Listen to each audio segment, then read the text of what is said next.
va? Una alegría reencontrarlos, ¿eh? Bueno, tenemos que meternos en una historia sórdida. Sicarios, es decir, crímenes por encargo,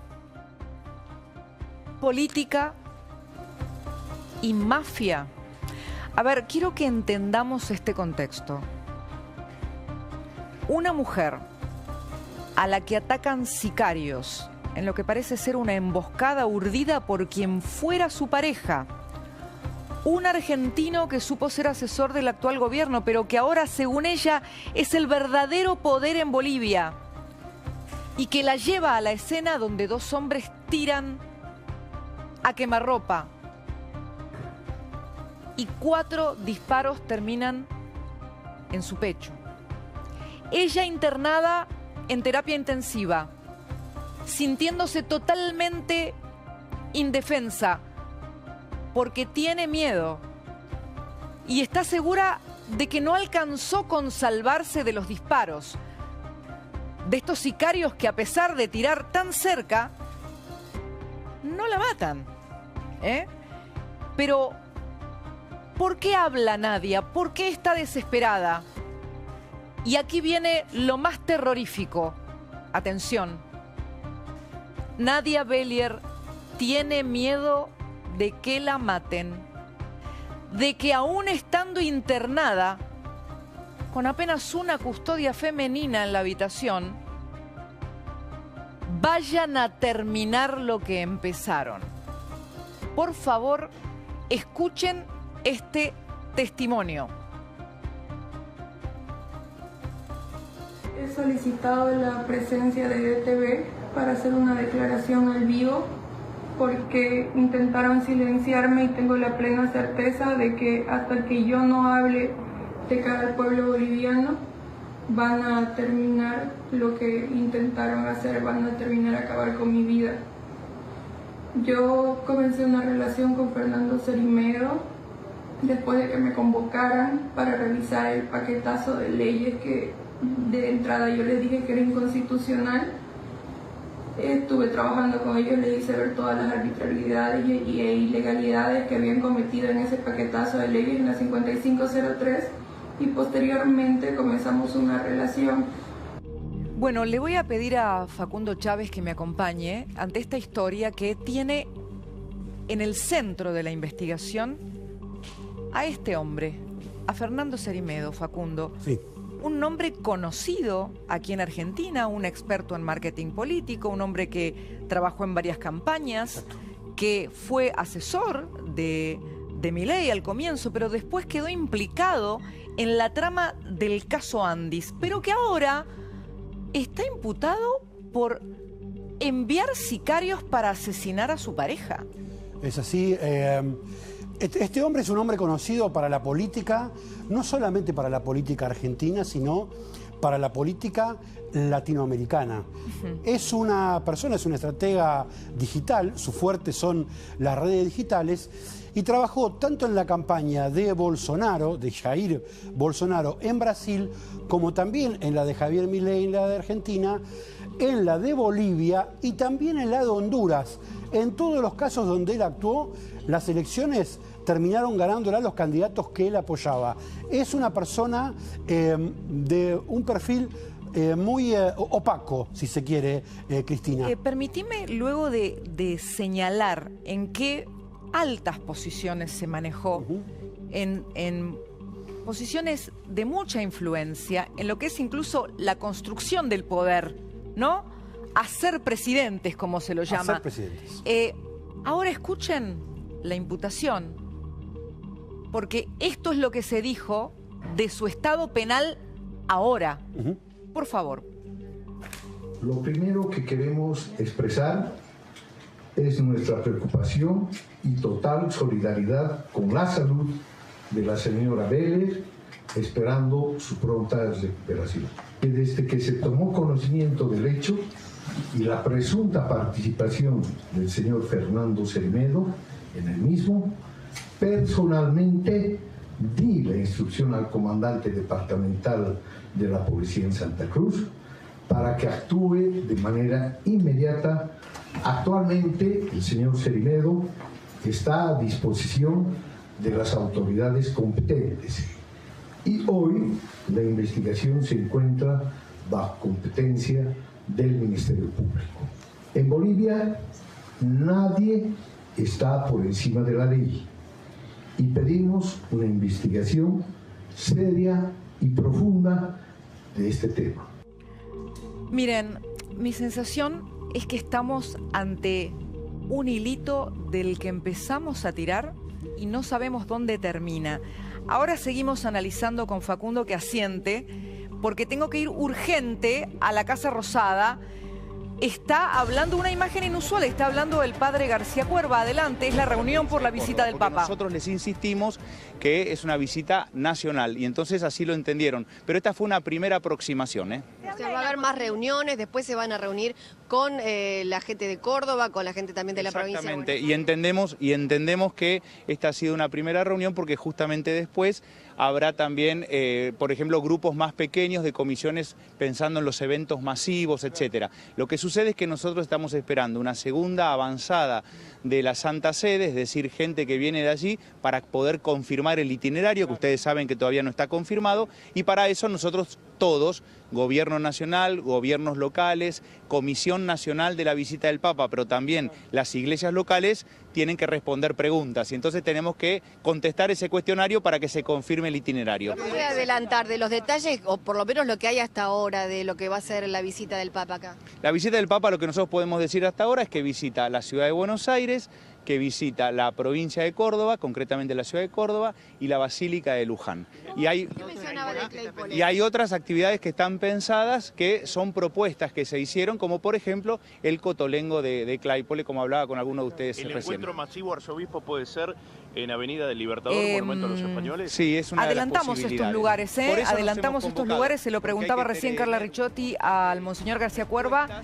La ciudad de Buenos Aires, la Basílica de Luján, Córdoba y el Cotolengo. ¿Te acuerdas que lo contamos? Y el Cotolengo, exactamente. Bien. Va a haber seguramente también algún acto con la juventud, puede ser en cancha de River o no, se está terminando de definir. Hoy pensaba, Facundo, cuando escuchaba a Nadia Beller, es muy inusual un testimonio desde la intimidad del poder, Sí. que si no es por el miedo, creo que no se llega a decir las cosas que ha dicho esta mujer, si no es por el miedo no se dicen.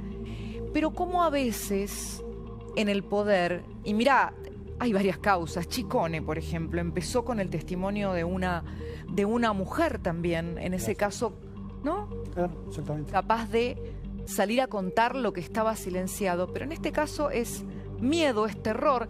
Solo horas después, imagínense ustedes esto, solo horas después de que la encañonan sicarios, le disparan. Ella dice, fingí estar muerta para que no me remataran. Y solo horas después, ¿quién estaría hablando con la prensa? A menos que piense que realmente por la puerta del lugar donde está internada pueden entrar a terminar el trabajo. Ahora bien, ella también empezó a revelar en sus redes sociales, yo diría en forma también desesperada, compulsiva, material comprometedor, O sea, ella le está hablando a mucha gente, pero entre esos materiales aparece la trama violenta de una relación. Absolutamente. Facundo, ¿me querés contar sobre estos chats? Estos chats fueron difundidos hoy por la propia Nadia, por la propia víctima, donde confirma efectivamente que había sido víctima de una agresión por parte de Fernando Cerimedo, que ya está comprobado, confirmado, y yo lo pude confirmar de manera fehaciente, que eran pareja, que Fernando Cerimedo y Nadia Beller eran pareja. Y acá, en estos chats que se difundieron hoy, confirma el antecedente de lo que ocurrió hoy. Concretamente ahora, Fernando Cerimedo está detenido y con una imputación por intento de femicidio. Repito, la imputación concreta que existe ahora por parte del Ministerio Público Fiscal de Bolivia es intento de femicidio. Pero acá hay un antecedente que ella lo muestra y que lo publica. ¿Por qué? Porque es una persona desesperada. Nadia Bellier es una persona desesperada. Y tengo que decirte, Cristina, antes de avanzar con esto, sí, que conozco a Fernando Cerimedo y sé lo que estaba haciendo en Bolivia. Fernando Cerimedo era una persona muy importante en el esquema de poder de Rodrigo Paz, el actual presidente. Tanto como para ser el poder en las sombras, porque lo que dice ella es: gobierna Cerimedo y no Paz. Es el verdadero poder en las sombras. Es una persona de enorme influencia en el entorno de Rodrigo Paz y da concretamente decisiones políticas con su boca en voz del presidente Paz. Tremendo, es tremendo, pero lo dice ella primero y ahora lo confirma con su investigación Facundo. Escúchenla, por favor. Yo le hice saber este extremo a la jefa de gabinete de Rodrigo y tampoco dijo nada. O sea, hay un contubernio de todo el gobierno. La policía no va a actuar en contra de este señor porque él maneja la policía. Aquí no gobierna Rodrigo Paz, gobierna Fernando Cerimedo y lo van a cubrir absolutamente. Él maneja un grupo de la policía que supuestamente operan a la vuelta del hotel donde me hizo ir. ¿Por qué fui a ese hotel? Porque como activista me mandan muchísimas denuncias sobre distintas cosas y me citaron supuestamente para darme un caso de Evo Morales de violación a una niña de 13 años que hubiera fallecido. Bueno, está clarísimo, pero hay una prehistoria de este desenlace donde ella empieza a revelar lo que sabe, incluyendo fotos con fajos de dinero. Ya lo vamos a mostrar todo y lo vamos a contar. Vamos a los chats. Vamos a los chats, porque acá hay varias cosas interesantes sobre una relación de violencia en varios planos. Exacto. Si te parece, hacemos las dos voces. Ahora decís que no me pegaste. Ahorcarme y tirarme por todos los suelos y golpearme el pómulo no es pegar. Mirá vos. Me alegro de saber que todas tus disculpas anteriores eran falsas. Nunca tuviste arrepentimiento. Igual, ya me di cuenta por la forma en la que actuaste. Te pedí disculpas de 1000 formas, pero vos solo querés seguir castigándome, vengándote, y te entiendo, pero no tenés límites tampoco, y entonces la cuota de amor, pasamos al otro, la cuota de amor, bueno, sigue.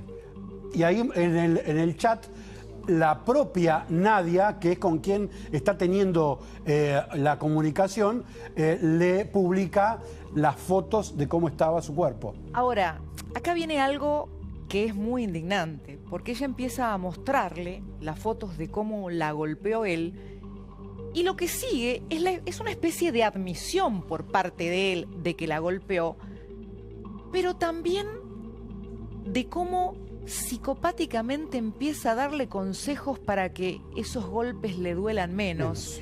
O sea, es el victimario y a su vez, como si no correspondiera ni siquiera un pedido de perdón, ni siquiera un llamado de atención ante algo que es totalmente contrario a una relación de amor, es una relación de violencia. Él le empieza a dar consejos sobre qué hacer para que los golpes que él le propina no se noten o duelan menos. Es indignante. Yo les pido que lo sigan.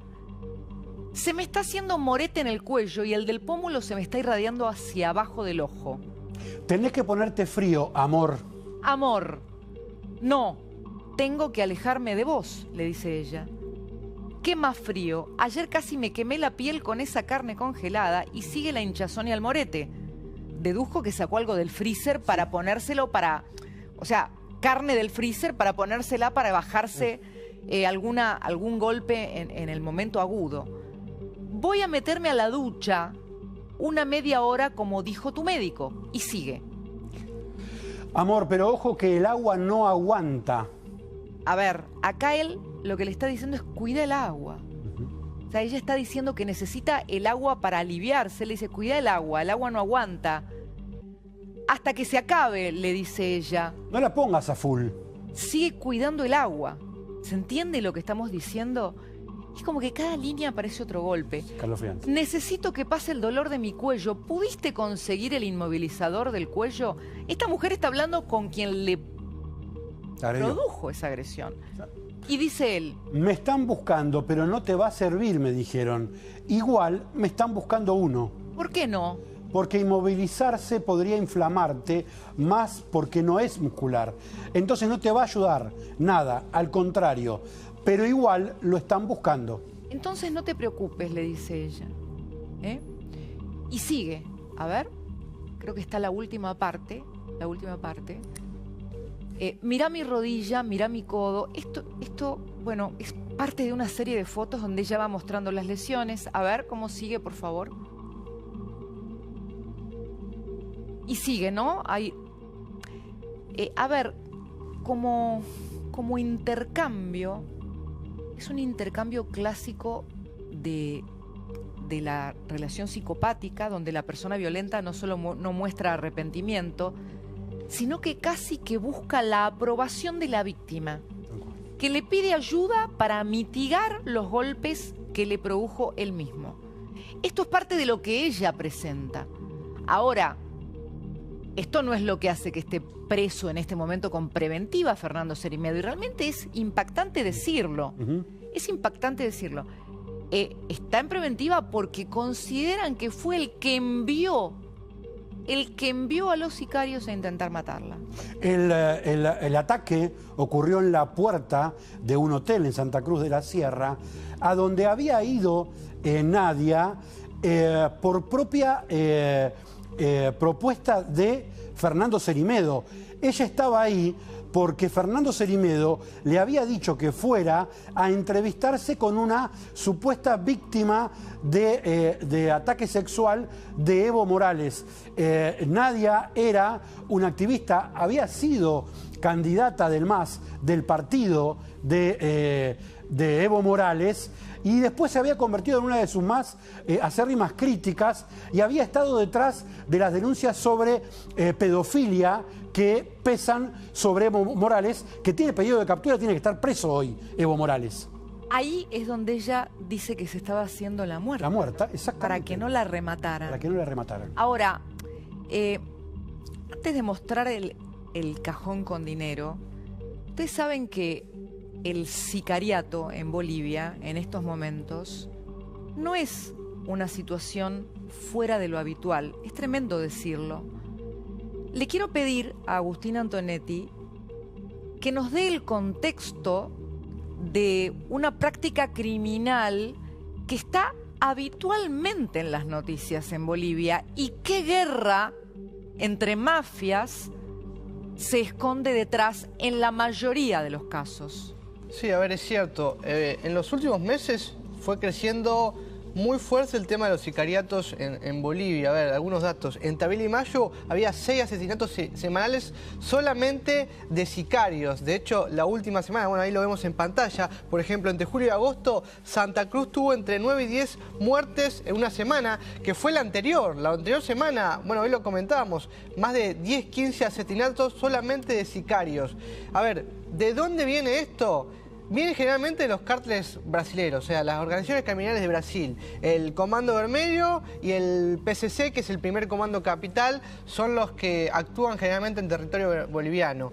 A ver, y el epicentro, Santa Cruz generalmente. Santa Cruz de la Sierra, si ponemos algún número, es cerca del 70% de estos crímenes, tanto sicariatos como otros crímenes narcos, están pasando ahí, por supuesto, en la zona cocalera, el Chapare, por nombrar algunos, que es donde está Evo Morales, dicho sea de paso, que es la zona realmente donde sale la cocaína que después exporta a Bolivia al resto del mundo. Pero es cierto, hay que decirlo, a ver, la cantidad de sicariatos, que no es tan normal y está creciendo en algunas otras partes, como en Perú, también en Bolivia, está aumentando considerablemente y tiene que ver con estos grupos brasileños que están empezando a expandirse por el resto del continente. Muchas gracias, Agustín. Mientras vamos a la mesa, Facu, a ver, realmente cuesta imaginar que una persona que está en la cúspide del poder, en las sombras, pero en la cúspide del poder, sí, tome la decisión de enviar sicarios a matar a su pareja, que además está embarazada de 4 semanas. 4 semanas. a menos que goce de una impunidad tal como para poder concretar esto y que se pierda en las noticias de sicarios que lamentablemente son moneda corriente. A ver, acá lo importante también, Cristina, es, además de el concepto de impunidad que puede tener una persona para cometer semejante acto, me parece que hay otro punto importante que es ¿qué sabía Nadia? ¿Y por qué podía tomar semejante decisión una persona como Fernando Cermedo, que es una persona que conoce del manejo de las redes sociales y que conoce el impacto de la información? ¿Qué era lo que sabía Nadia? ¿Qué pruebas tenía Nadia de su actuación en Bolivia? Te repito, Fernando Cermedo era una persona muy importante dentro del gobierno de Rodrigo Paz, flamante gobierno, el de Rodrigo Paz, y había generado también Fernando Cermedo muchos enemigos internos en el gobierno de Rodrigo Paz. Bueno, ella dice, intentaron silenciarme. Vos estás diciendo más o menos lo mismo. Está en la mesa con nosotros la senadora Carolina Lozada, de la Unión Cívica Radical. Hola, Caro, ¿cómo estás? ¿Cómo estás, Cris? ¿Cómo están, chicos? ¿Querés comentar algo sobre este caso? A ver, es un caso en el marco de un caso concreto de violencia de género con un intento de femicidio. Yo me pregunto en este momento quién está cuidando a esa mujer ahora, ¿no? Porque, digo, si esta persona, ella denuncia semejante poder y está siendo cuidada en el mismo lugar, ¿quién le está cuidando realmente? Me parece que es inteligente de su parte hacer el video y dar a conocer lo que está pasando para, de alguna manera, tener los cuidados que merece, ¿no? Como cualquier mujer. En este caso estamos hablando de algo que está en una trama de poder. Y el sicariato, la verdad, nosotros en Argentina, nosotros en Rosario incluso, hemos padecido una situación muy concreta y muy... a ver, sin llegar quizás a hacer algo como lo que estamos viendo hoy en Bolivia, como vos comentabas de Bolivia. Nosotros tuvimos a los mismos, como decían ustedes, ¿no? Los mismos narcos que desde las cárceles habían generado un ejército de sicarios durante el gobierno anterior. Eso se frenó después, pero la realidad es que yo me acuerdo cuando Aníbal Fernández era el ministro de Seguridad y dijo que los narcos habían ganado. ¿Te acordás? Había en ese momento un ejército de sicarios creado por los jefes de los monos que estaban presos. Entonces, no estuvimos tan cerca, tan lejos, y de hecho hubo muchos crímenes o intentos de asesinatos en manos de sicarios y que se asesinatos que en de Rosario. hecho daban notas con su cara cubierta. Y contaban cuánto les pagaban y generalmente también usaban ahí como mano de obra para el sicariato a chicos menores que por lo tanto no iban a ser imputados. Exactamente, los famosos soldaditos. Los famosos soldaditos que muchos de ellos estaban jugados, como dicen ellos, y que por una cantidad de dinero que la verdad que a veces uno cuando los escuchaba en programas de televisión, ¿no? Era una locura que se pagara por la vida de una persona y que se hablara en esos términos. Pero bueno, la verdad que hoy eso no es así en Rosario, no es así creo que en nuestro país, hoy no es un problema como lo fue en ese momento. No digo que no haya sicarios, que no haya gente que por una cantidad de dinero mate a una persona, la verdad no lo sé, no me consta, pero sí sabíamos que en ese momento era algo que se estaba organizando desde las cárceles.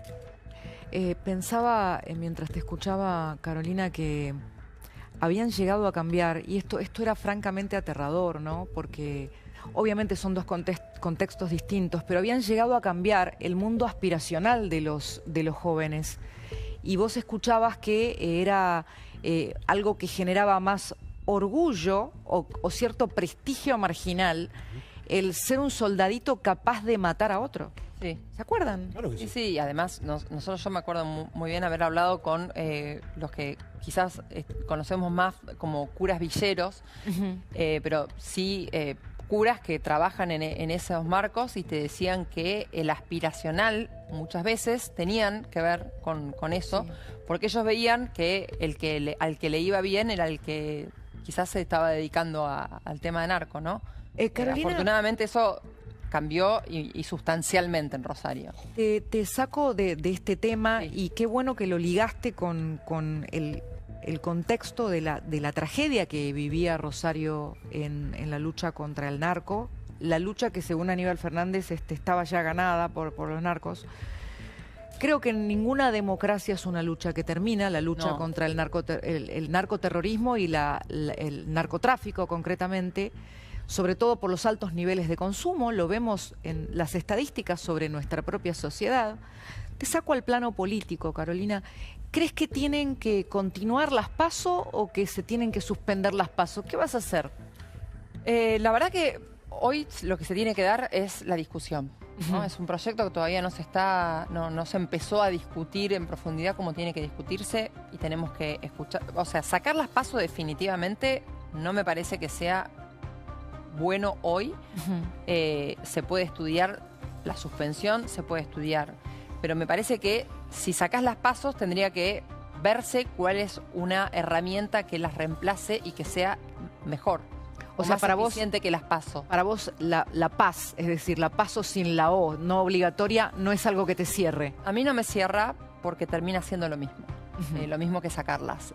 Creo que o las dejás como están, las podemos analizar la posibilidad de suspender, pero si no, se tiene que ver alguna herramienta superadora. Pero que todavía, digo, es como prematuro sacar una conclusión al respecto, porque me parece que hay que escuchar a todos cuando eso esté en comisión, empiecen a venir voces a favor, voces en contra. Yo quiero realmente escuchar cuáles son las posiciones y si encontramos una herramienta que sea mejor, podemos analizarla, pero primero tenemos que encontrar una herramienta que sea mejor para ordenar y para que realmente el acceso a la política sea para todas las personas, no solamente para los políticos que vienen de la mano de... Me voy urgente a Casa Rosada, está hablando el vocero de la Conferencia Episcopal, Carla Ricciotti, por favor, adelante. Sí, Cristina, exactamente. Acá para contarnos un poco más de detalles de lo que fue la primera de las reuniones, porque hoy lo recibió Karina Milei y la vimos que también había ingresado la ministra de Seguridad Alejandra Monteoliva, estaba Sandra Petovelo, pero bueno, empezaron a articular un poco cómo se va a trabajar de manera conjunta entre la Nación, la ciudad, no todavía la provincia de Buenos Aires ni la provincia de Córdoba, en lo que va a ser la próxima visita del Papa León XIV aquí a la Argentina. Sí, veníamos haciendo un camino junto con la Cancillería y también con la Secretaría de Culto, una organización nacional que ha planteado la Conferencia Episcopal Argentina. Y bueno, hoy fuimos recibidos por muchos de los ministros del gobierno, con los cuales tenemos que interactuar para seguir organizando esto. Hemos tenido una muy buena predisposición por parte de ellos para organizar un montón de aspectos que tienen que ver con la visita, la seguridad, la comunicación, cuestiones referidas también al armado de los lugares donde va a estar el Santo Padre. Así que nos llevamos mucho para trabajar, mucha articulación también y sobre todo, bueno, este compromiso que hemos tomado todos de preparar de la mejor manera la casa para recibir al Papa, ¿no? Que eso es lo más importante. Totalmente. Cristina te está escuchando. ¿Qué tal, padre? ¿Cómo le va acá? Cristina Pérez lo saluda. Me imagino que Cristina, ¿cómo estás? Muy bien, gracias y le agradezco por atendernos. Me imagino que para ustedes la organización es muy importante porque este es un acontecimiento largamente esperado y quizás también cierra el círculo de lo que fue la imposibilidad de una visita del Papa Francisco. No sé si usted lo vive así. No, a ver, nosotros lo vivimos como que vamos a hacer un acontecimiento histórico, ¿no?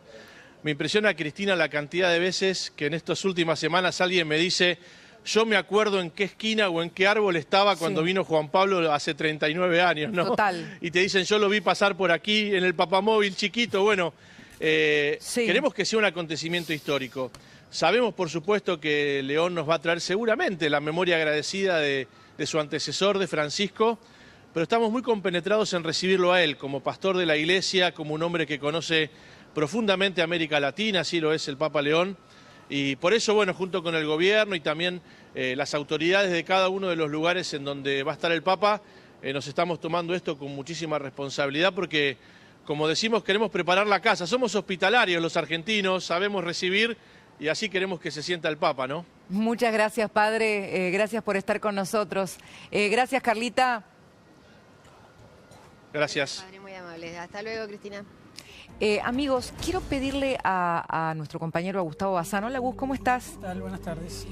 Gus estuvo haciendo un cálculo, le voy a preguntar de esto después a la senadora Lozada, un cálculo que creo que es importante. Porque estamos hablando largamente de morosidad, de cuánto se lleva del salario la porción grande que se lleva el salario, el rubro cuentas, créditos, deudas. Correcto. Estamos hablando de 24%. Ahora, preparen el indignómetro. Porque ustedes se pusieron a pensar cuánto de lo que pagan cuando pagan una deuda por un crédito es de impuestos. Es decir, muchos de los que ahora piden soluciones, sean intendentes, gobernadores, ganan plata con lo que vos pagás para cubrir una deuda. Porque hay un gran porcentaje de lo que vos pagás que se va en intermediación financiera. Escuchen esto porque hay que saberlo. Hay que saberlo. Gus, contanos qué es lo que descubriste haciendo la cuenta. No, así es un informe que elaboramos en base a datos de la Asociación de Bancos de Argentina, ADEBA, donde concluyen que para un préstamo personal tipo promedio, por encima de la tasa, que para un ejemplo, pongamos del 56% anual, que es más o menos, incluso más baja de la que se está prestando ahora, hay que agregarle cerca de un 44% en el costo financiero total que explica o refleja la presión fiscal del gobierno nacional, el gobierno provincial correspondiente y hasta los municipios. Es decir que prácticamente de la mitad de los intereses que se están pagando, la mitad del monto va al gobierno, a la FIP o a la ARCA, a la provincia o al municipio. ¿Me lo querés mostrar bien detallado en este cuadro? Bueno. ¿O querés que nos paremos allá? A ver. Porque esto es, a ver, esto es clave. Yo creo que esto es clave.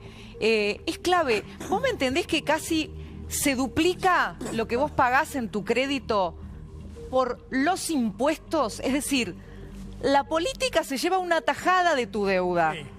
Este es el ejemplo que realizó ADEBA hace un tempito. Estos son los intereses que te cobra el banco. Sí.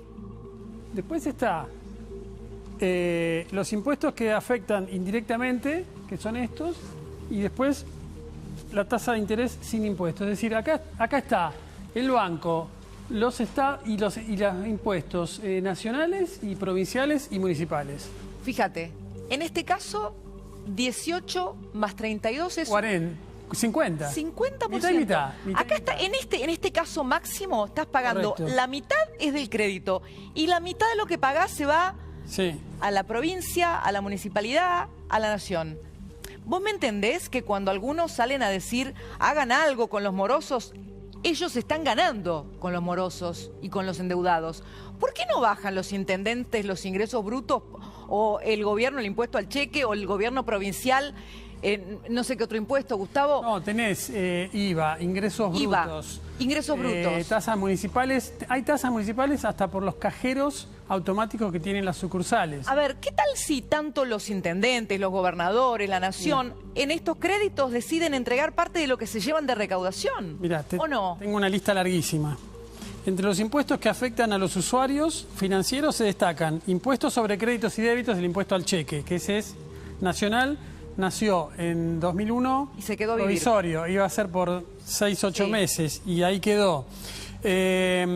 Impuestos sobre los ingresos brutos por las operaciones de crédito, impuesto a los ingresos por servicios prestados, impuesto a los ingresos sobre los instrumentos de liquidez del Banco Central, impuesto de sellos sobre tarjetas y otras operaciones financieras, tasas municipales por sucursales, tasas municipales por cajero automático y terminales de autoservicio. Todo eso está cargado de una manera u otra en el costo financiero que se paga por un crédito que tomás en los bancos. ¿Sabés de qué me acordé? ¿Te acordás cuando decíamos por qué cuestan tan caros los pasajes al exterior en Argentina? Bueno, y veíamos que todas las tasas, los impuestos, que costaba más del doble. Correcto.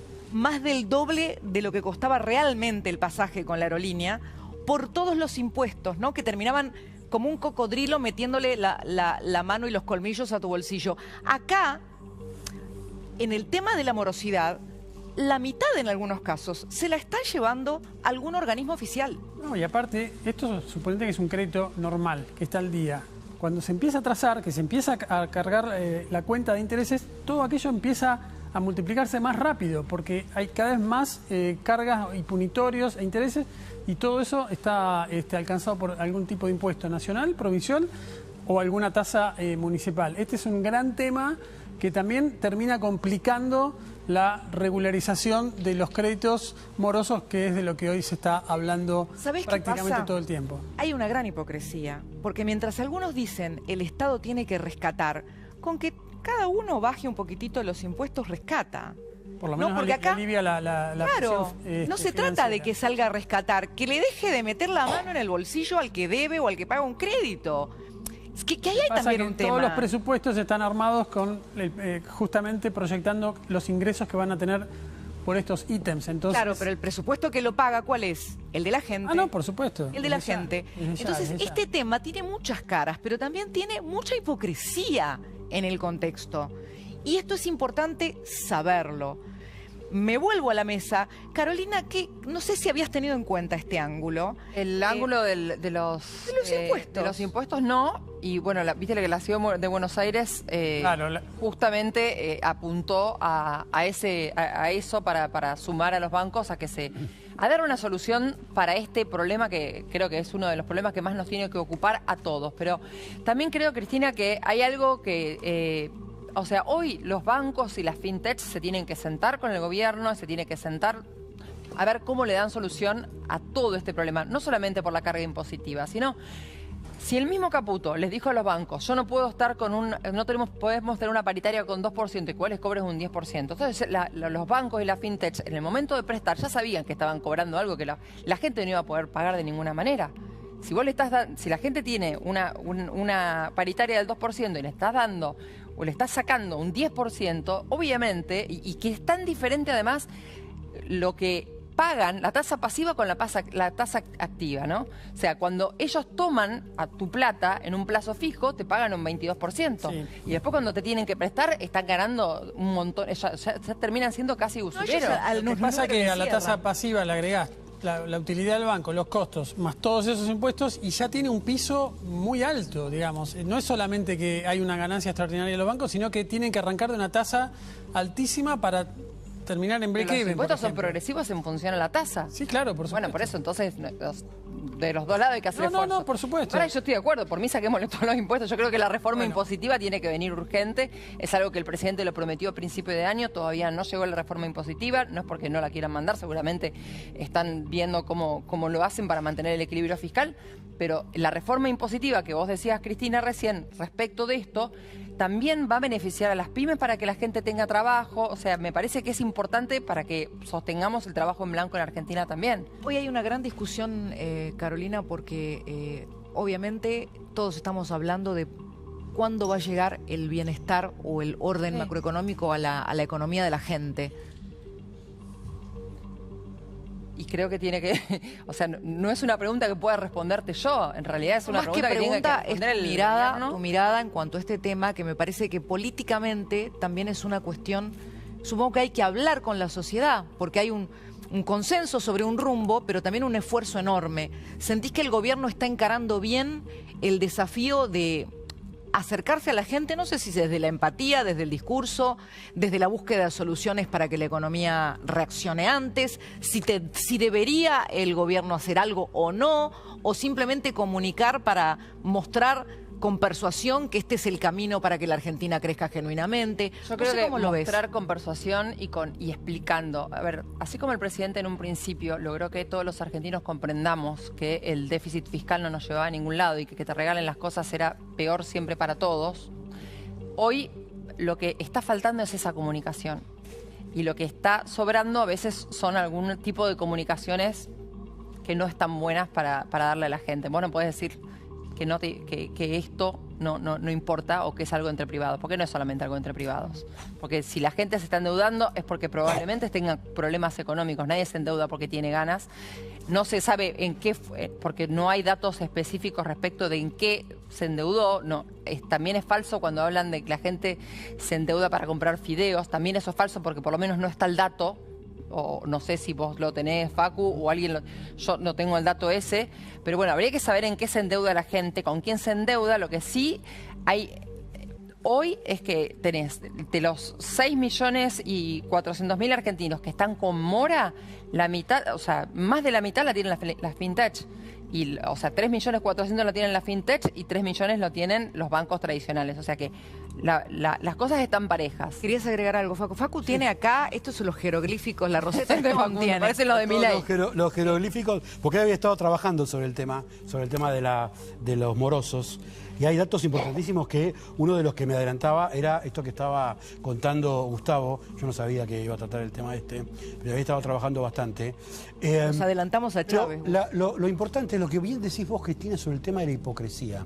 Porque es entre 1/3 y la mitad de lo que cada argentino paga es impuestos. Lo escuchamos a Kicillof, lo escuchamos a todos los gobernadores peronistas, lo escuchamos a todos diciendo, rasgándose las vestiduras, porque hay mucha gente que no está pagando los créditos. Ahora, ninguno de todos esos, salvo por ahí la ciudad de Buenos Aires, que anunció un recorte del 50% de ingresos brutos, ninguno de todos esos gobernadores, ni ningún intendente salió a decir, yo voy a poner mi parte. Me parece que hay entre la hipocresía y una falsa dicotomía, porque no es o no hacemos nada porque es un tema entre privados o eventualmente tengo que salir a rescatar a todos los deudores. Hay un punto medio, se puede hacer cosas. Los bancos, la fintech y los estados pueden hacer cosas para poder aliviar. Y me decían, 2,4 millones de personas que están en mora, 2,4 millones de personas con bancos, 2,4 millones con fintech. Y 1,2 millones en otras entidades financieras. Ahora, mira qué fácil. Estos son los datos. ¿Qué puede hacer el Estado? Señor Intendente, baje su impuesto. ¿Qué puede hacer el Estado? Señor Gobernador, baje su impuesto. ¿Qué puede hacer el Estado? Baje el impuesto y que pague la gente la deuda con quien la contrajo, pero no sean los vampiros. 21% son de los IVA, vampiros. 21% de IVA se paga. O sea, son los vampiros. Por eso digo que en la misma mesa se tienen que sentar los bancos, la fintech y el gobierno también. Pero bueno, yo acá para que quede claro... 500.000 pesos. Cuando escuchen un intendente, cuando escuchen un gobernador, cuando escuchen cualquiera que se rasga las vestiduras, que baje los impuestos, porque ellos también están obteniendo impuesto de tu deuda. Y se hacen los buenos, los buenistas. Dicho esto, le quiero preguntar de los chachos a Carolina Lozada. Sí, muy importante. Estamos hablando de la mayoría de los créditos de fintech de entre 500 y 700 mil pesos. De entre 500 y 700 mil pesos. No parece que sean sumas de gente que está yéndose a hacer la gran vida. Estamos hablando de montos chicos que implican una duración promedio de entre 4 y 5 meses. Y en esos 4 o 5 meses la gente termina cayendo en mora. Aparece después como moroso cuando ya pasaron 3 meses más. Y son pesos que con mucho esfuerzo no pueden ir a las actividades productivas, al consumo, a lo que necesita la familia para pasarla un poco mejor. Decíamos el otro día un dato del Banco Central que calculó que el 20-22% de la masa monetaria total, de la masa salarial que se paga todos los meses en la Argentina, se orienta o se destina, mejor dicho, a pagar deudas que tienen justamente las personas con bancos, fintech o lo que sea. Pero pensá esto, Gus. Más el 15% que tenés que destinarle al pago de los servicios públicos. A ver, pensá esto. Si el 24% de la masa salarial se va en estas deudas, sería el 12% si le sacamos los impuestos del Estado. ¿Me entienden? Y te agrego una más. No sé qué pasa con los servicios públicos si les sacás los impuestos que tienen incluidas las boletas de servicios. Es una hipocresía total de toda la política. Pero todos los servicios pagan un impuesto. Te compras un teléfono, pagas un impuesto. Pero son colectoras las boletas de servicios. Estás comprando energía, como compras son sanguijuelas, un televisor y pagás un impuesto. Sí, claro. Respirás y pagás un impuesto. Bueno, pero en algún momento tenés que pagar algún impuesto para sostener, aunque sea el recortado gasto público que hoy tiene el gobierno nacional. Claro, pero cuando buscas explicaciones también para la cuestión del consumo y ves que si el 24% se va en deudas o en créditos y la mitad en realidad va al Estado, hay un tema. Quiero preguntarle a Carolina Lozada, a la senadora Lozada, sobre los bonos chacho que emitió el gobernador de La Rioja, Ricardo Quintela. Creo que ahí están los dos modelos, Carolina. Pero además, lo que hizo, o sea, si un fiscal federal tiene ganas, puede ir e investigar, porque esto es inconstitucional. Se viola el artículo 125 de la Constitución Nacional y también es ilegal porque viola una ley que es la 24.441. Correcto. Expresamente prohíbe esta locura que hizo, que son los famosos chachos. La verdad que cosas que ya se han probado en alguna vez, en algún momento en Argentina y todo, no funcionaron, esto es ilegal, inconstitucional. Yo creo que la justicia tendría que actuar con lo que está sucediendo en este momento. No va a pasar con la justicia de la provincia de él. Es la segunda vez que lo hacen. Es la segunda vez que lo hace, por eso digo, en la primera. Por eso digo que un fiscal federal tendría que actuar, ¿no? Porque digo, los fiscales de la provincia o quizás la justicia provincial, no sé si va a actuar al respecto, ojalá que sí lo hiciera. Ahora, a mí, vos sabés que lo primero que me pasó es que dije, no se puede normalizar que se celebre ir en contra de la Constitución con total liviandad, porque esta gente celebra hacer lo que la Constitución prohíbe, ¿no? Ya empezando por ahí. Después lo normalizan los fiscales, como dice la senadora Lozada. Cualquier fiscal ahora podría estar iniciando una acción de oficio. Sí. Bueno, tienen que tener los pantalones bien puestos para eso. Pero sigo. No me sorprende que el kirchnerismo plantee esto. Si todo el tiempo buscan ir exactamente en la dirección opuesta a la Constitución.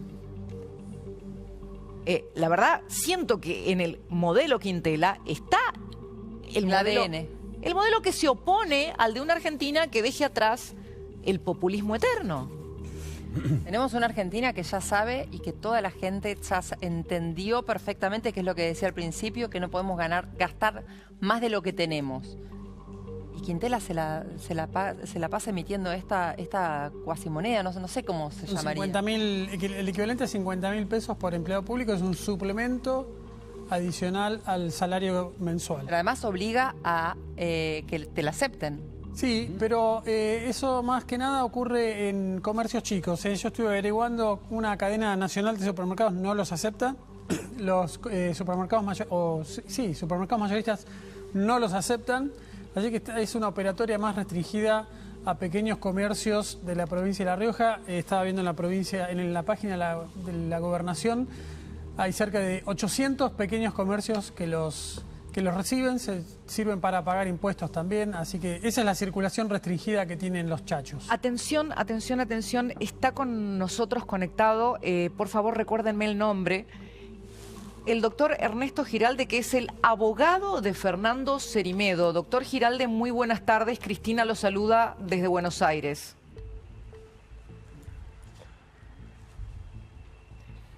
Doctor Giralde, ¿me escucha? A ver si recuperamos el contacto. Doctor Giralde, ¿me escucha? No, parece que no. Parece que estamos con un problema del otro lado, con la comunicación. Primero está preso, ¿no es cierto?, ahora acusado concretamente de femicidio en grado de tentativa, después de la intervención del Ministerio Público Fiscal. Hoy en el inicio del programa escuchábamos la voz del ministro de Gobierno Oviedo, que decía que no va a haber protección. Está en una situación muy complicada. ¿Tenés la imagen de los fajos de dólares? O no sé si son dólares, es dinero, mucho dinero. A ver, no sé si tenés a mano esa imagen. Esta es una de las imágenes que dio a conocer Nadia Beller. Me parece, si vos de alguna manera me describís esta imagen, Facundo, ¿considerás que el escudo que ella pone, que parece ser un premio, un reconocimiento a Cerimedo, es la prueba, teóricamente, de que ese dinero... Hay dos cosas en esa foto. Hay dos cosas en esa foto. Primero, la cantidad de plata, ¿no? Plata que está fuera del circuito formal, plata que en Argentina le diríamos plata negra, ¿no? Plata que está fuera del circuito formal. Pero además está esa placa que lo importante es que dice y menciona que es asesor de SE, de su excelencia o su eminencia, y está hablando del presidente, ¿no es cierto? Es un reconocimiento de la participación de un evento en el que también había funcionarios y asesores del gobierno de Colombia y del gobierno de Bolivia y también del gobierno de Estados Unidos. Lo que está mostrando con esta foto concreto es dos cosas, Nadia Bellier. Después podemos hablar de Nadia Bellier, que hay que también poner bajo la lupa el rol de Nadia Bellier en todo este caso y en el vínculo también con Serimedo. Pero está mostrando la cercanía con el gobierno de Rodrigo Paz y muchas de las cosas que ella ha dicho públicamente, que es una conexión de Fernando Serimedo con el gobierno y sobre todo con los contratos y con los negocios, sobre todo en materia de combustibles. Muchas gracias, Facu. Está en nuestra mesa también Patricia Gebner, un personaje encantador. ¿Me dejas que te diga personaje, Patricia? Sí, me puedes decir como quieras. ¿Pero por qué? Digo, esta mujer viene de los negocios, de la empresa, pero un día se reinventó y empezó a llegar al público joven con un tema que es fundamental, y es el acceder a un trabajo. Encontró el lenguaje y se metió ahí a las historias y a lo que esconden las historias de los jóvenes que buscan una oportunidad. Patricia, contanos un poco de eso, por favor. Recién acabo de llegar y una de las chicas que me recibió, que es pasante, que ahí está, casi se pone a llorar y me dice, Pato, no puedo creer que estés acá, yo entré acá por vos, así que nada. No te puedo creer, ¿en serio? A los que les hablo. ¿Entraste por Patricia? Sí, porque todos los lunes publico las pasantías de la semana, porque creo que hay que mostrarle a los chicos cómo buscar trabajo. Y es una apasionada, ella. Esa es una genia, es una genia. Sí, es una apasionada. Pero la realidad es que yo me di cuenta que no había nadie que hablaba en redes de cómo conseguir trabajo y que muchos chicos en su casa tienen padres que buscamos trabajo hace 30 años, ¿no? Que era entregando el currículum en papel, que no sabíamos en qué plataforma se buscaba trabajo, cómo se iba a una entrevista hoy. Así que empecé a hablar de eso casi por casualidad en TikTok y bueno, y hoy le hablo a muchos jóvenes porque creo que le perdieron un poco el amor al mundo del trabajo también, ¿no? ¿Qué descubriste en términos de números sobre la realidad de los chicos que en cuanto a lo laboral son los más afectados? Sí, bueno, más o menos el 20% de los jóvenes no consiguen trabajo. Les cuesta mucho el primer trabajo, sobre todo.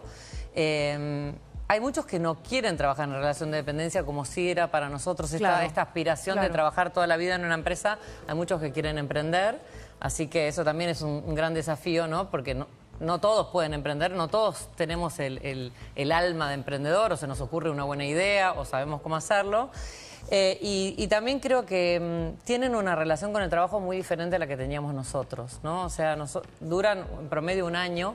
Y para ellos es lo normal, es como un camino, ¿no? Una escalera que van eligiendo, mientras que por ahí nosotros buscamos la empresa para toda la vida. Sí, ¿no? ellos no buscan el reloj de oro, estar 30 años en el mismo lugar, no. Patricia, vos también hablaste de los ni-ni-ni. Sí. ¿Qué son los ni-ni-ni? Que ni estudian, ni trabajan, ni siquiera buscan trabajo. O sea, directamente ya le perdieron la esperanza y la verdad que eso me preocupa un montón porque nosotros cuando éramos jóvenes, viste, en tu casa te decían o te vas a laburar o estudiás o haces las dos cosas. Y hay muchos chicos que están perdieron un poco la esperanza a buscar trabajo. ¿Y qué encontraste ahí cuando buceaste en esa, no sé si llamarlo apatía o dificultad para encontrar propósito? Yo creo que hay una combinación. Por un lado hay padres que son los padres helicóptero, que lo deben haber escuchado, que son los que sobreprotegen a los hijos y que como que, ¿no? Un poco tenemos la responsabilidad nosotros y por otro lado también... Acá me hace que sí, vos sos padre helicóptero. No sé, un poco, sí. Vos sos madre helicóptero. Hagámonos cargo. Bueno, un poco, pero al mismo tiempo también como que los trato de crear sus propias salas, porque si no siempre tener que ser madre helicóptero. Eso es mi defecto. No los ayudamos si les a ver, hay padres que los acompañan a la entrevista o que les mandan el currículum. A mí me escriben los padres y me dicen, Pato, ¿te puedo mandar el currículum de mi hijo? Que me escriba tu hijo, o sea, que me siga tu hijo, mándenle los videos, que también hay padres que yo sé que les mandan mis videos. Sos un helipuerto. Claro, soy un helipuerto, exacto. Pero por otro lado yo los entiendo porque para los padres es muy frustrante por ahí ver que vos, no sé, que el chico habla idiomas, que está estudiando en la universidad y que no consigue ese primer trabajo, es muy frustrante. Igual esto pasa en el mundo, digo, lo quiero decir porque sé que a nosotros nos cuesta un poquito más, pero es un problema mundial el tema de los ¿cómo abordás al chico, al joven, que descubrís que ni. ¿Cómo los abordás vos? Porque si llegan a vos ya es una señal de que hay un impulso a salir de ahí. Yo creo que límite, o sea, si fueran los padres, límites, creo que el límite es amor y el límite Pero que son ayuda. chicos de situaciones socioeconómicas de alguna manera contenidas. Hay de todo. Sí, Ajá. en general son más contenidos, porque obviamente si no, digo, se mueren de hambre, digo, en algún punto. Mirá vos. Y también otra cosa que estoy viendo mucho es que les cuesta mucho elegir la carrera y 1 de cada 3 se arrepiente de la carrera que estudió. Mirá qué interesante eso. O sea, hay como mucha incertidumbre en, che, me conviene estudiar, si estudio, después esto no me gusta y quiero cambiar de carrera. Si alguien viene o está viendo y dice, ¿cómo elijo, Patricia? ¿Cómo hago para elegir? O un padre, ¿no? Que diga, ¿cómo lo ayudo a mi hijo a elegir? Bueno, el padre que no se meta, digo, se lo voy a decir así con mucho amor, tiene que elegir el chico porque se tiene que hacer cargo ya a los 18 años, por lo menos del camino que va a elegir. Claro. Lo que yo haría, si tienen la plata para hacerlo, es que le paguen un buen test vocacional porque claramente... ¿Funcionan? Sí, porque los padres no sabemos ni cuántas carreras hay nuevas, que no las conocemos, ¿verdad? no conocemos las universidades nuevas, no conocemos nada. Nosotros conocemos estudiar abogado, contador y escribano y médico, que es lo que estudiamos hace 30 años. Y la realidad es que hoy hay miles de carreras nuevas que no tenemos ni idea. Eso como primero. Lo segundo es que estudien algo que les gusta. Porque la realidad es que si yo te digo hoy qué estudiar para dentro de 5 años, yo te estaría mintiendo. Patricia, ¿vos te puedo preguntar la edad? Sí, 54. Bueno, mira, yo cumplí ayer 53. Estamos bien. Decimos la edad, está bien, decimos la edad. Decimos la edad, no ¿Vos la decís la edad, Caro, o no? 53. Te iba a decir 30. Estamos ahí todas, le estamos pegando en el palo. 53 a vos. Somos chicas de los 80. Claro. Ojo acá en la mesa. A ver, ¿cómo hiciste para encontrar la plasticidad de saltar de ser ejecutiva, directora, que lo sigo siendo, a ser tiktoker, ¿no? ¿Cómo encontraste esa otra voz tuya? Porque esto hablábamos recién con Gustavo de cómo reconvertirse. ¿Cómo te reconvertiste? Bueno, yo soy miembro de varios directorios en empresas de tecnología en Latinoamérica, pero un día mi hija hizo un TikTok en la mesa de casa donde yo mostré mi agenda de viajes, porque yo tengo una meta de un viaje por mes, por placer. Y... ¿qué te imaginas? Llévanos. Claro, la gente empezó a decir eso. ¿Puedo viajar? No, la gente me preguntó a qué me dedicaba y no me dijeron que había trabajado, digamos. Se imaginaron otras cosas, digamos, ¿no? Entonces, la realidad es que yo contesté ese TikTok desde la cuenta de mi hija y dije, no, mirá, yo trabajé toda la vida, soy disléxica, tuve todos mis problemas, soy una persona remadora, no sé, o sea, trabajé muchos años. ¿Por qué decís que encontraste la resiliencia con la dislexia? Te lo dice otra disléxica, pero mi dislexia es distinta a la tuya. Porque creo que primero hace que muchas veces nos sintamos vulnerables. Creo que en las redes sociales me sirvió mucho esto de, yo cuando era chica en el colegio leía al frente y me criticaban, ¿no? O sea, te hacían bullying, era re normal en mi época, hasta que me detectaron la dislexia recién a los 12 años. Entonces creo que hoy eso me sirve muchas veces cuando en redes, viste, que un poquito te atacan, un poquito te dicen cosas, y ahí... es como que aprendía que, bueno, es normal, hay que seguir adelante, no pasa nada. Y me sirvió mucho en los negocios también, ¿no? ¿Y qué otra cosa haces con el odio en las redes? Porque el odio es un negocio para las redes, pero la gente no lo entiende, la gente siente el dolor de lo emocional. Sí, a ver, me pasó todo. Yo hace 2 años estoy fuerte en redes y me pasó de todo. Todos los estados los pasé. Sí. Pero la realidad es que una de las cosas que yo siempre digo es, yo estoy para todos en las redes. Yo no soy... O sea, yo a todos los quiero ayudar a buscar trabajo. Claro. O sea, mis consejos no van solamente a los profesionales o solamente a...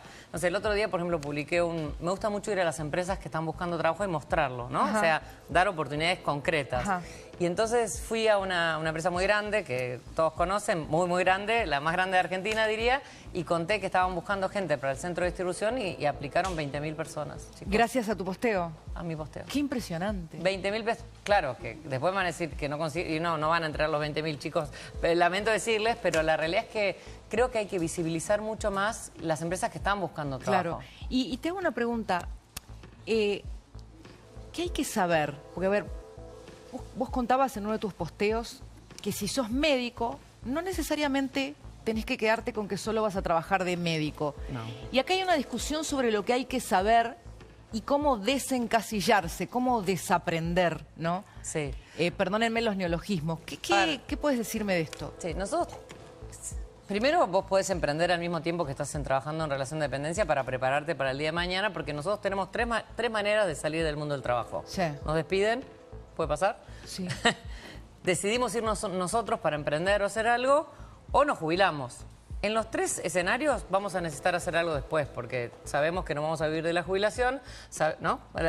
Sabemos que lo más probable es que si nos despiden, con más razón tenemos que hacer algo, y si nos vamos y queremos emprender, está bueno, mientras trabajamos, pensar qué es lo que vamos a hacer, qué nos va a apasionar. Entonces, ¿qué nos va a apasionar? Sí, buscar esa pasión o buscar algo que nos entretenga, que nos divierta, porque nosotros, la gente, viste, vos le preguntás y te dice, no, ya me faltan 2 años para jubilarte. O sea, si vos vas a poder vivir la jubilación, te felicito, ¿no? Porque la realidad es que, a no ser que hayas ahorrado toda tu vida, va a ser muy difícil. Y no es porque sea el momento nunca fue fácil vivir de la jubilación en nuestro país. Y creo que en el mundo, te vas a Europa y tampoco está pasando que la gente vive de su jubilación. ¿Nos dejas hacerte una conferencia de prensa acá? Sí. ¿Qué le querés preguntar a lo Patricia? Que quieran, pregúnteme lo que quieran. No, básicamente, ¿cuáles son las cualidades más o menos comunes que de piso tenés que tener para salir a enfrentarte a una entrevista laboral o cuando vas a postularte, lo que sea? Muy bien. Hoy lo que buscan las empresas es la combinación entre habilidades duras y blandas.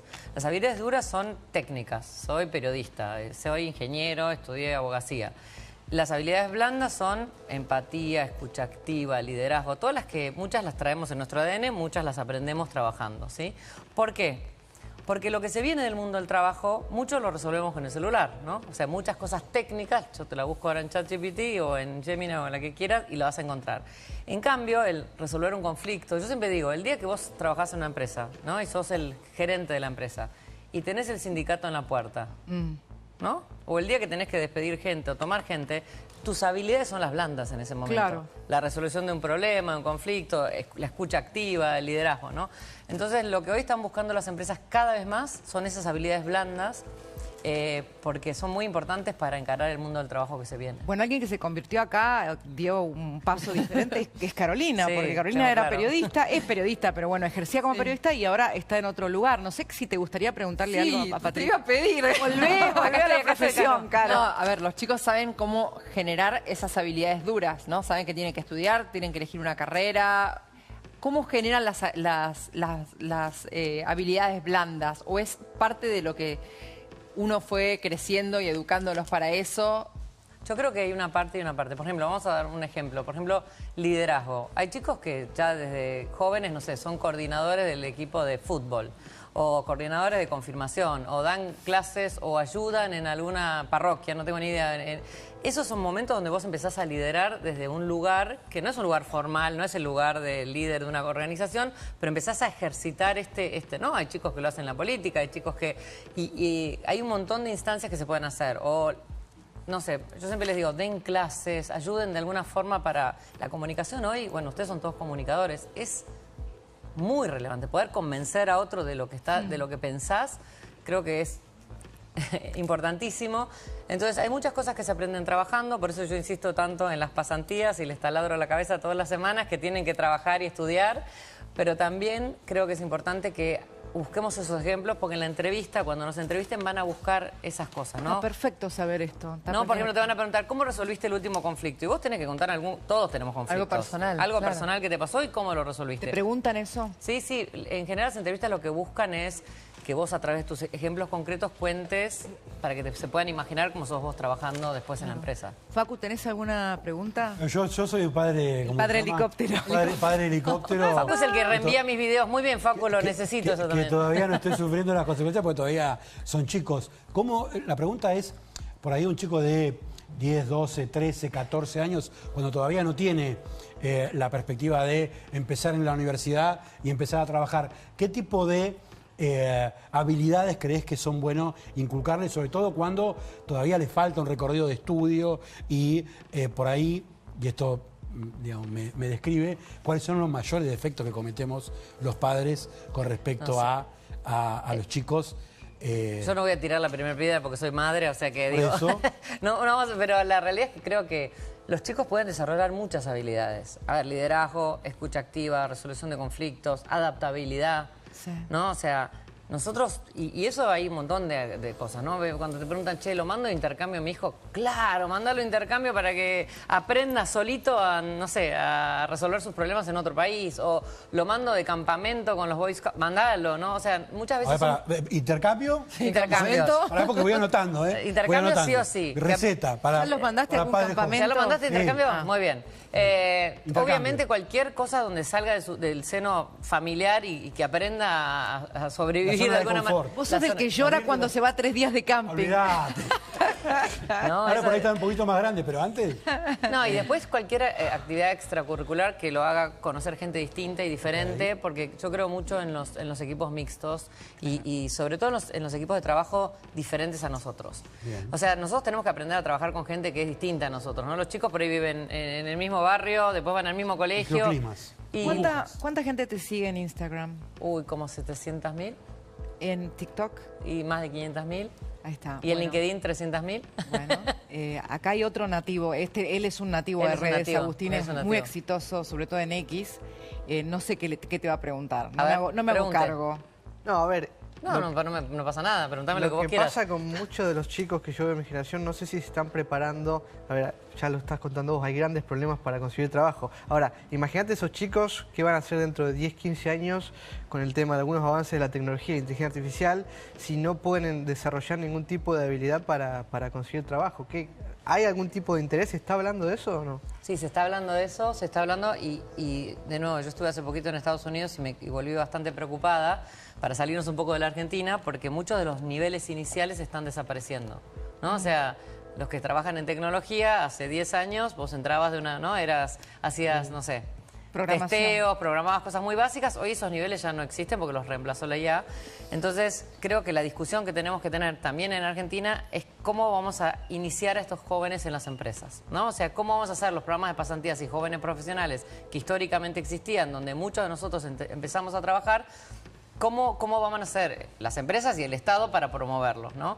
Y una de las cosas que, bueno, volví de Estados Unidos preocupada por eso, porque dije, si desaparecen estos, también los semi-senior, cuando quieran crecer, tampoco tienen semillero atrás, ¿eh? Como en el fútbol. Necesitas gente que esté en las ligas más abajo para que... cortan la escalera, digamos. Exacto. Entonces, una de las cosas que me gustaría dejar acá y aprovechar es para la gente que tiene una empresa, aprovechen porque realmente es mucho más fácil poner una pasantía donde la persona va a entrar 20 horas por semana, va a aprender, vos lo vas a tener cerca, lo podés formar y es una oportunidad enorme que tenemos, ¿no? El otro día fui a dar una charla, estuve en Tucumán, estuve en Córdoba, estoy como de gira, dando por todos lados y cada vez que doy una charla pregunto, ¿cuántos tienen programas de pasantías y jóvenes profesionales? Que, de nuevo, antes era la manera que todos entramos a trabajar. Y en el interior no es ni el 20% de las empresas. En Buenos Aires es un poco más alto. Entonces, ¿hay miedo a los problemas sindicales? ¿Hay miedo Pero no tiene ningún problema sindical eso, porque vos haces un convenio con una universidad, está en blanco, es legal. ¿La reforma laboral te gusta o te parece a mitad de camino?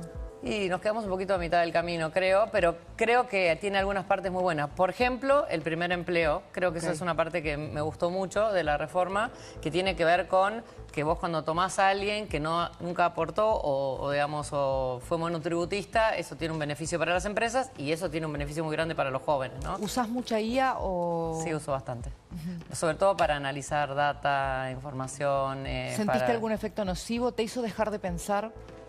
No, creo que no. Creo que me hizo pensar diferente, de otra manera. Creo que tenemos que aprender a pensar distinto.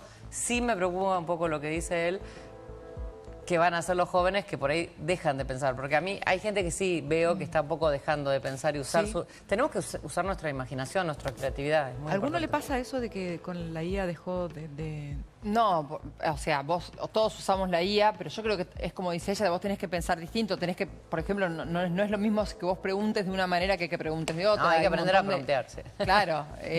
Leía en un libro sobre este tema que hay 3 formas de encarar el uso de la IA. Una es ser escéptico, otra es ser compañero de la inteligencia artificial, usarla como un partner, como un compañero que te pueda ayudar y otra es dejar todo a su criterio. Obviamente este último es peligrosísimo. Es peligrosísimo porque es como apagarse, ¿no? Pero es sin duda uno de los desafíos. ¿Sabes un buen ejercicio que se puede hacer? Y es un desafío sobre todo, me parece, también para los profesores y los maestros. Oh. Porque los maestros y los profesores ven todo el tiempo la inteligencia artificial como un enemigo de la educación, como un enemigo de los procesos educativos, más como un eventual aliado. Ahí viene es muy difícil, lo vivo y lo deben vivir muchos de los padres. ¿Sos profesor también? ¿O No, lo que digo es, los profesores todos tienen mucho temor sobre la interferencia de la IA en los aprendizajes, en vez de encontrar la capacidad de colaborar. Alianza. Claro. Hay más exámenes orales, me dijeron, Sí, porque es la manera de testear. Incluso también hay entrevistas donde te piden ver que no estés usando IA, porque hay gente que directamente no la está usando mientras está en la entrevista. Entonces el entrevistador pregunta, la IA le contesta y la gente lee. Entonces lo que te piden es que no hacer eso. Claro. Por eso también volvimos un poco a las entrevistas presenciales, que también son importantes y todo. Pero tenemos que aprender a pensar. Eso es algo que nunca vamos a dejar de hacer. Claro. Tenemos que pensar, ¿no? Y ¿sabes un ejercicio muy bueno? ¿Cuál? Cuando te subís al avión, ponete alguna tarea que vos haces normalmente, viste que no tenés internet en general. Hacé algún ejercicio sin tu celular, sin internet, a ver si te sale. Porque a veces, viste que, no sé, hacemos un mail, ya estamos acostumbrados a que nos lo corrijan. ¿No? Subite al avión y hace un mail de cero solita. Y fíjate que si aprendiste o seguís haciéndolo, ¿no? Bien. Mirá lo que llegamos, mirá lo que llegamos. Broma, enseguida sigue Patricia Jepsen, está la senadora Carolina Lozada. Se nos armó una charla interesantísima.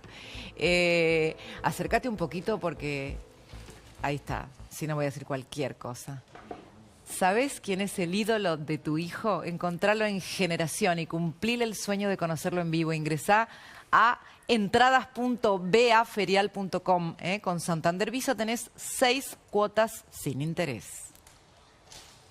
¿Sabías que hay un récord histórico del precio del oro? Leiva Joyas paga hasta 460.000 pesos el gramo de oro. Si tenés joyas brillantes, relojes o antigüedades, no dudes en concurrir a su salón ubicado en Avenida Corrientes 2819. Acércate y transforma tus joyas en oportunidades de oro. Leiva Joyas, seguridad y confianza. A la hora de vender sus alhajas, no lo dude. Leiva Joyas es su joyero de confianza. Alhajas, brillantes, relojes y mucho más. Leiva Joyas. Escuchá bien esto, no es un gasto, pero puede ser la inversión más importante de tu año. Hablamos de seguridad, de la seguridad de tu familia y de tu hogar. De Puertas Pentágono, calidad 100% premium y encima con precios históricos. No lo postergues más, hay descuentos de hasta 40% en tu puerta de seguridad. Ingresa hoy mismo a puertaspentagono.com y accede a esta oportunidad única. Puertas Pentágono, más duras que la realidad.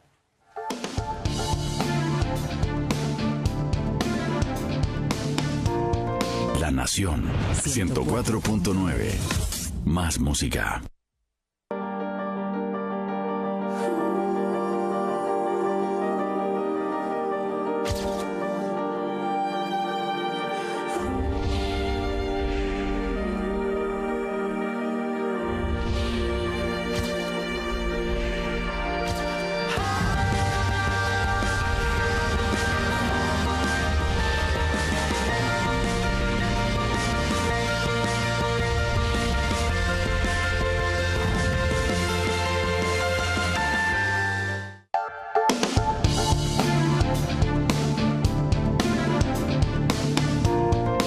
Infórmate en lanación.com. Conectate con el periodismo de calidad.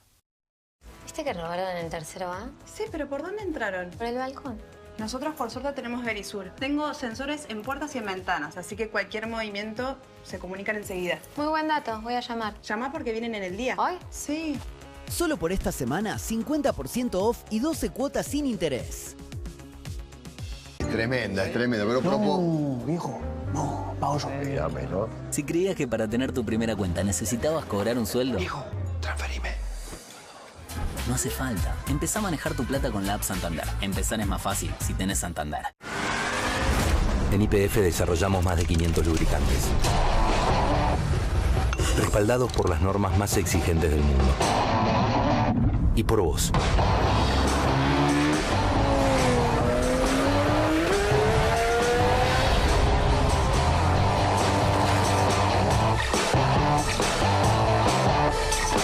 Lubricantes YPF, calidad que fluye en cada motor.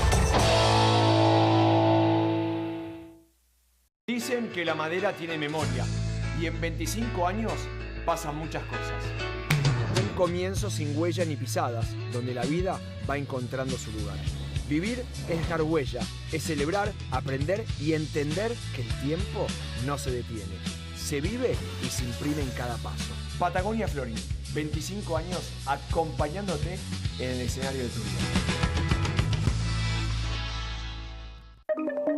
Un empresario sabe, en logística es bueno ser un campeón del Tetris para aprovechar cada espacio y brindar programas de bienestar.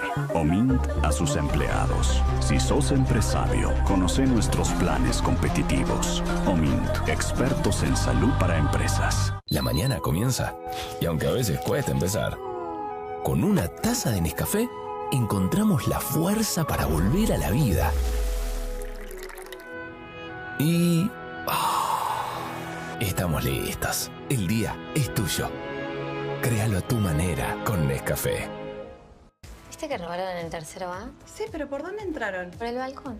Nosotros por suerte tenemos Verisur. Tengo sensores en puertas y en ventanas, así que cualquier movimiento se comunican enseguida. Muy buen dato, voy a llamar. ¿Llama porque vienen en el día? ¿Hoy? Sí. Solo por esta semana, 50% off y 12 cuotas sin interés. ¿Qué hace a un verdadero hincha? Lo que de verdad hace grande a un hincha es la panza. La panza, zapán, pancita. Porque nadie más se banca el estrés, los choripanes, los asados y el sufrimiento infinito de una tanda de penales. Y el fútbol, sin dolor de panza. Cuídala con Buscapina. En Santander ayudamos a mucha gente que es dueña de su pyme. De su pequeño y mediano enrosque. Nunca fue muy tecnológico, la verdad. Se me mezclan todas las claves de las aplicaciones. Las reservas en hora pico siempre traen confusiones. María, mesa para dos. María. Si empiezo a vender a Nueva Zelanda hay como 15 horas de diferencia. No entiendo si estoy adelantado o me estoy quedando atrás. Enrosque. Santander te ayuda con esos enrosques para que tu pyme crezca. El banco digital de las pymes. Es el momento. Santander. ¿Un ataque por la espalda? Llegó la nueva cinta Python para arreglar lo que sea, donde estés, con una resistencia salvaje. Python, resistencia salvaje. Hoy a través de App YPF podés ser accionista de la compañía de mayor crecimiento del sector. Sos dueña ahora y vas a poner el ojo en todo. Vas a chequear que el café salga siempre con espumita.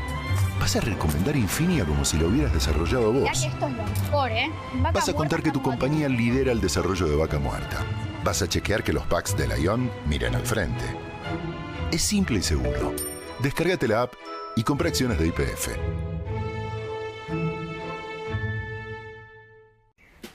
Todos los días, la vida nos regala pequeños placeres que merecen ser disfrutados, tan cotidianos que se nos pasan por alto.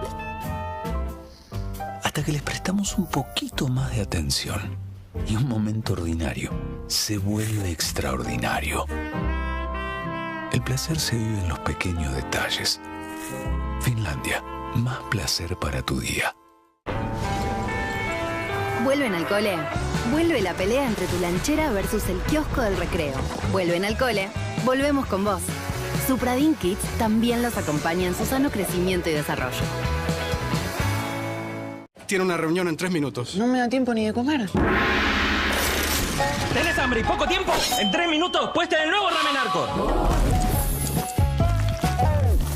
Rico, rápido, rendidor. Nuevo ramen Arcor. Probalo también en Caps.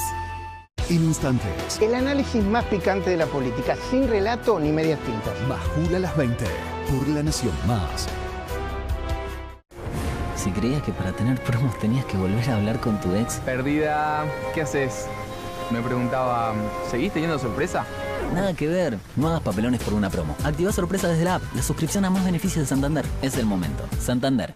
¿Viste que robaron en el tercero A? Sí, pero ¿por dónde entraron? Por el balcón. Nosotros por suerte tenemos Verisur. Tengo sensores en puertas y en ventanas, así que cualquier movimiento se comunican enseguida. Muy buen dato, voy a llamar. ¿Llama porque vienen en el día? ¿Hoy? Sí. Solo por esta semana, 50% off y 12 cuotas sin interés.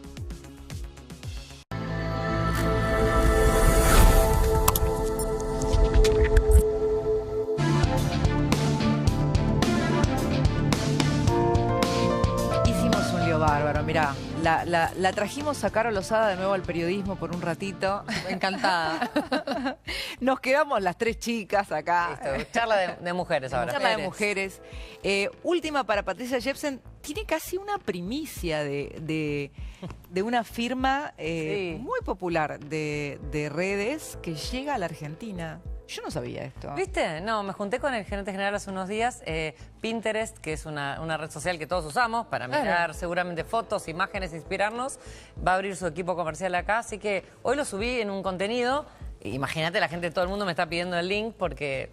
Nada, está buenísimo contar también, mostrar estas empresas. Se instala en Argentina y va a buscar gente para trabajar en Argentina. Exacto, para trabajar acá. Ellos hasta ahora hacían todo desde México, que pasa mucho en las empresas de tecnología. Muchas veces eligen como una ciudad de Latinoamérica y decidieron que para el Cono Sur lo van a hacer desde Buenos Aires. Así que buena noticia.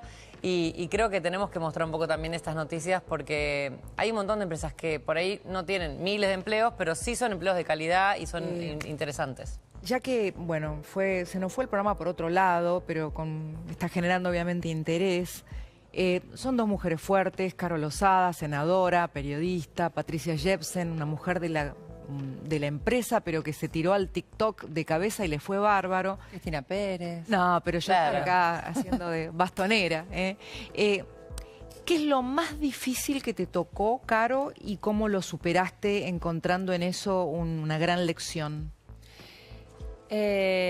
Siempre lo más difícil es cuando te equivocas en algo.